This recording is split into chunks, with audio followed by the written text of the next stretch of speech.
Good morning, children. How are you all? I hope you all are fit and fine. So, children, today we are going to perform activity of chapter 13 Fun with Magnets.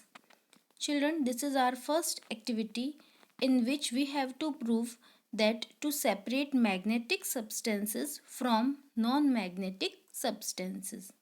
For this activity, we need some materials. So, the required materials are a powerful bar magnet, objects such as glass tumbler, paper clip, common pins, stainless steel plate, silver spoon, razor blade, plastic ruler, copybook, wooden chair, brass plate, iron nails, comb, and scissors.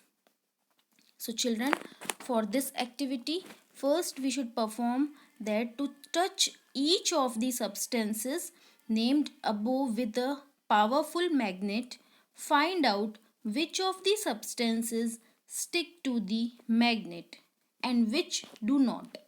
So, children, you will notice that glass tumbler, stainless steel plate, silver spoon, plastic ruler, copybook, wooden chair, brass plate, and comb do not stick to the magnet. So, children, these substances are non magnetic in nature, and you will notice that paper clip, razor blade, common pins, iron nails, and scissors stick to magnet. So, children, these substances are magnetic in nature. So, children, we know that the magnets have the attraction property. It has the attractive property. So, it attracts the small pieces of irons towards itself. So, it is the attractive property.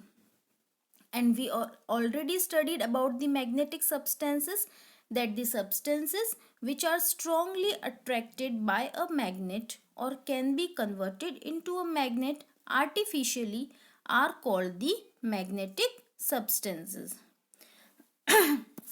And children, those substances which are neither attracted by a magnet nor can be converted into artificial magnets are called the non-magnetic substances. Like wooden chair, plastic, ruler, copybook, all are the non-magnetic. So, children, after that we will perform the second activity, activity number 2. To prove that most of the magnetic strength of magnet acts near its end, because the end are called the poles of magnet. For this activity we required some material, a plastic plate, about 100 common pins, a powerful bar magnet, and the method to perform this activity is spread common pins in the plastic plate and then place the bar magnet in the plate as shown in this diagram. So after that, children, lift the magnet. You will notice that most of the common pins stick to the ends of the magnet, and furthermore no common pins stick in the middle of the magnet. So, children, thus the activity clearly proves that the most of the strength of the magnet acts near its end. These ends are commonly called the poles of the magnets. So, children, you can see here the bar magnet. There are two poles. N means north pole and S means south pole. And there are common pins are also present which are attracted towards the north pole and the south pole. Maximum pins cling at the ends of the magnets because these are the poles of the magnet. So, hope children these activities clear to you. Any query you can write in query box.